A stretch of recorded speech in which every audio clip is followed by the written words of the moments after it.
My life has been on hold for a year. A year ago, I was supposed to be moving out, starting my own life. I had an apartment lined up, a job waiting. Then my mother died. And my world, along with my father's, simply stopped. She was the sun in his sky. They were one of those couples you see in old movies, completely, utterly devoted to each other. When she died, suddenly, from an aneurysm, the light just went out of him. The grief was a physical thing, a crushing, heavy blanket that smothered our entire house. At first, it was what you'd expect. Crying. A refusal to talk about her, or an inability to talk about anything else. He stopped going to work. He stopped seeing his friends. I made the decision to stay. I couldn't leave him like that. He was my dad. I put my own life on pause, telling myself it would be just for a few months, until he got back on his feet. But he never did. The grief didn't lessen. It metastasized. It started with him not eating. He just pushed the food around his plate. Then he stopped getting out of bed. The vibrant, strong man who had taught me how to ride a bike and build a bookshelf was replaced by a hollow-eyed ghost who just laid there, staring at the ceiling, wasting away. We went to doctors. So many doctors. They ran every test imaginable. Physically, they said, he was fine. There was nothing wrong with him. It's psychological, one of them told me, with a detached, clinical sympathy. Severe, prolonged grief reaction. He needs therapy, maybe medication. We tried that. The therapist would come to the house, and my dad would just stare at them, his eyes empty, refusing to speak a single word. He wouldn't take the pills. He was just giving up. He was letting himself die, following her into the dark. It's been a year now. He's a skeleton, a fragile collection of bones under a thin, papery skin. He gets his nutrients through an IV drip that I learned how to set up myself. He hasn't spoken a word in 6 months. I spend my days changing his sheets, cleaning him, watching his chest rise and fall with shallow, ragged breaths, and just waiting for the end. My own life has become a ghost, a half-remembered dream of a future I was supposed to have. Then, 3 weeks ago, the phone rang. It was a private number. I almost didn't answer. Hello? Good morning, A cheerful, professional-sounding woman's voice said. am I speaking with the caretaker of... She said my father's full name. A cold knot of unease tightened in my stomach. Who is this? I asked. I'm calling from a private biomedical research firm. She said, her voice smooth as silk. We specialize in unique solutions for profound psychological trauma. We've been reviewing your father's medical case, and we believe we can help. I felt a surge of anger. My father's medical case? That's confidential. How did you get that? This is illegal. I'm reporting you.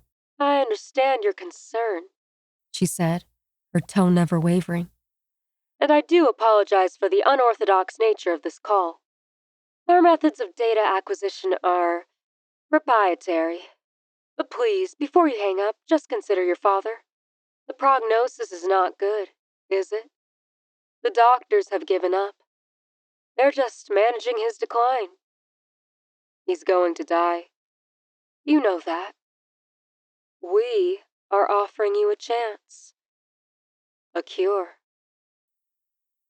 Her words cut through my anger like a scalpel. She was right. He was dying. I was just his hospice nurse, waiting for the inevitable. What kind of cure? I asked, my voice a hoarse whisper. Our treatment is based on the principle of sensory anchoring, She explained. We believe that in cases of extreme grief, the psyche becomes untethered. It needs a familiar, powerful anchor to pull it back to reality. We can create that anchor. And as our treatment is still in the final trial phase, we would be happy to provide it to you completely free of charge. Free. A cure. It sounded too good to be true. It sounded like a scam.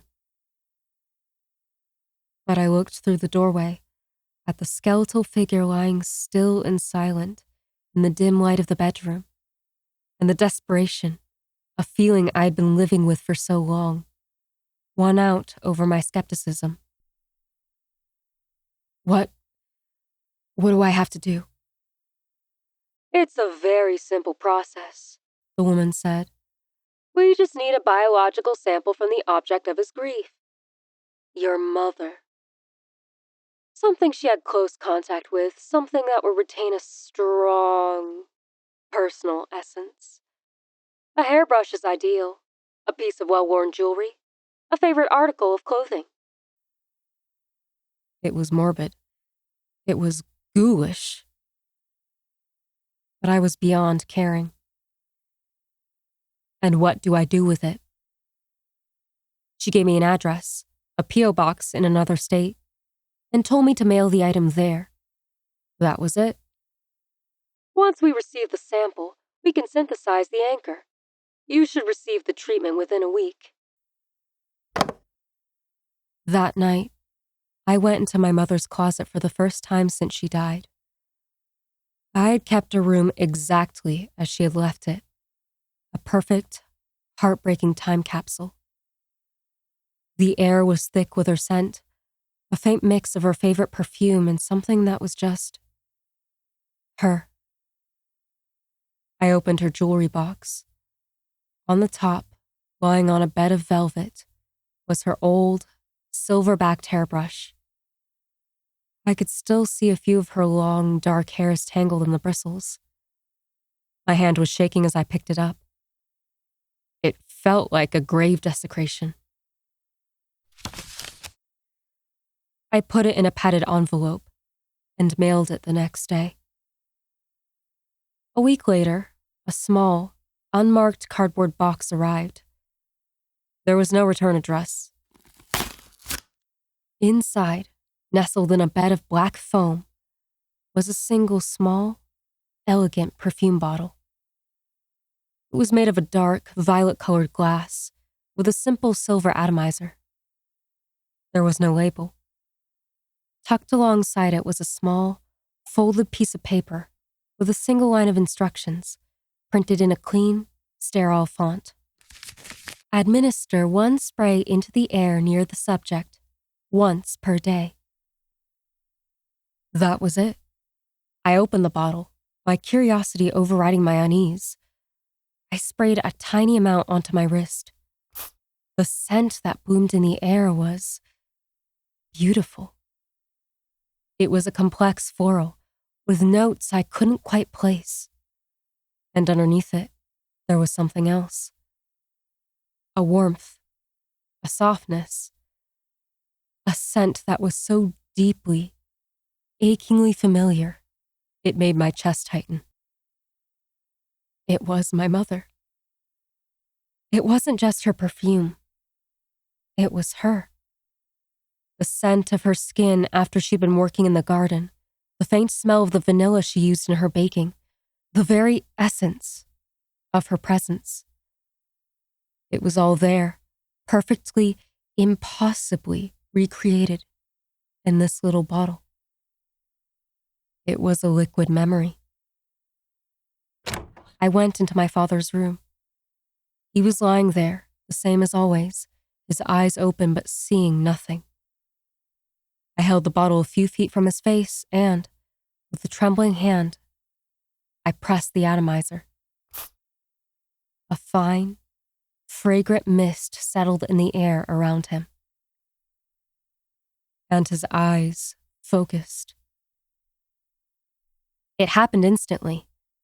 The vacant, empty stare was gone. His eyes, for the first time in a year, locked onto mine. A flicker of recognition. Of confusion.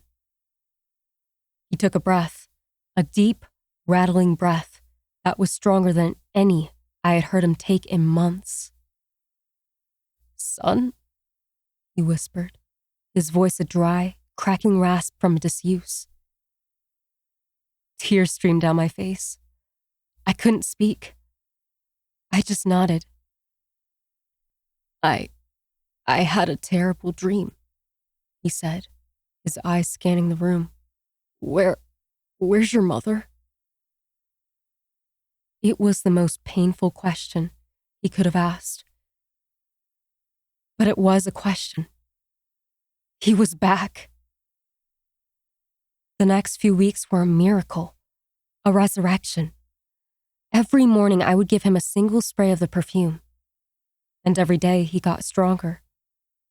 He started eating solid food again. He sat up.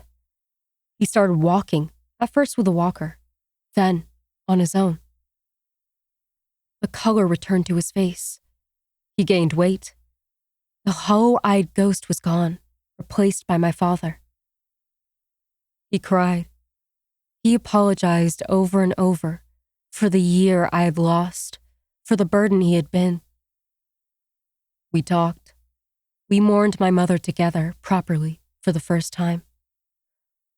Our house, which had been a tomb, was filled with life again. I was so full of a profound, grateful joy. The strange company, the ghoulish methods, it didn't matter. They had given me my father back. But as the initial euphoria faded, I started to notice the new routine that had formed. The perfume was the linchpin of his existence. He couldn't function without it. He would wake up in the morning, groggy and disoriented, his eyes holding a trace of that old, vacant look. He would be listless, confused. Then I would administer the spray. The effect was immediate. His eyes would clear, his posture would straighten, and he would be himself again. It was like winding up a clockwork man every morning. He was completely, utterly dependent on it. It was an addiction, but it was a life-saving one. Or so I thought. Yesterday morning, I picked up the bottle. It felt light. I gave it a shake. It was almost empty. There was maybe 1, 2 sprays left. A cold, hard knot of panic formed in my stomach. I had tried calling the company's number before, just to thank them, but it had always gone to a disconnected tone. I gave my dad his morning spray. I had to tell him. "Dad," I said, trying to keep my voice steady. The medicine. It's almost gone." The color drained from his face. The cheerful, recovered man I had been living with for the past month vanished, replaced by a stranger. His eyes went wide with a raw, animal panic. "No," he whispered. No, that can't be. I need it. I need her." "It's okay," I said, trying to soothe him. "You're better now. You're strong. You don't need it anymore." "You don't understand," he roared, his voice suddenly full of a terrifying strength. He grabbed my arm, his grip like a vice. "I can't lose her again. I can't." He was a different person. This wasn't grief. This was a raw, desperate, violent need. A junkie's rage. He spent the rest of the day in a state of agitated, paranoid terror, pacing the house, constantly asking me if I'd found more. This morning, I gave him the last spray. He calmed down instantly, but the moment was bittersweet. I knew that in 24 hours, the monster would be back. I spent all day trying the company's number, over and over. Finally, someone picked up. It wasn't a person. It was a cold, automated, female voice. Thank you for calling, The voice said, its tone flat and detached. Due to a recent government investigation and a cessation of our operations, this company is now permanently closed.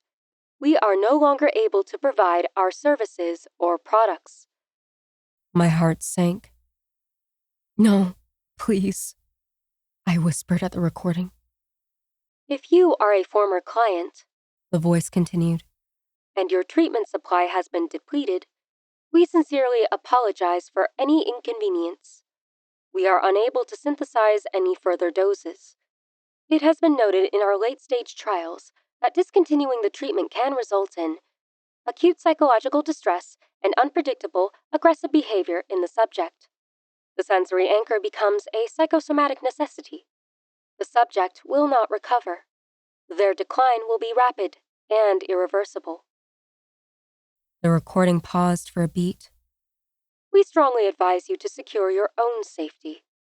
If you are unable to contain the subject, our final recommendation is euthanasia.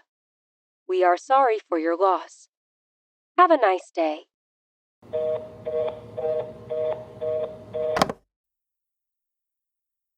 The line went dead.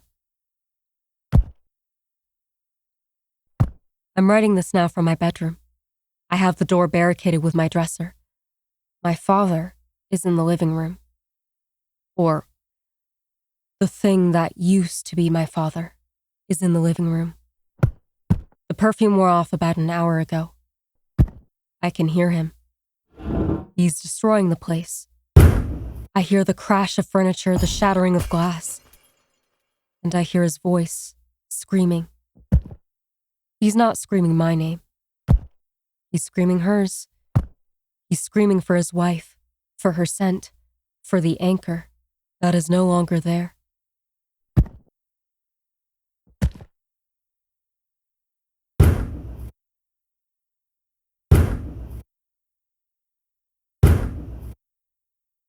A few minutes ago, he started throwing himself against my bedroom door. The wood is splintering. He's stronger than I could have imagined. This isn't grief. It's something else. The cure didn't just bring him back. It twisted him into something that cannot live without the object of his grief. The recording's final words are echoing in my head. Our final recommendation is euthanasia. Kill him. Kill my own father. I don't know what to do. The police, they'll just see a sick, violent old man. They'll take him to a psychiatric hospital. He could hurt someone. He could hurt himself. He's in so much pain, a pain so much worse than the quiet fading he was in before. Is it the merciful thing to do? The banging on the door is getting louder. The wood is cracking. He's going to get in soon. I don't have much time. What do I do? What, in God's name, do I do?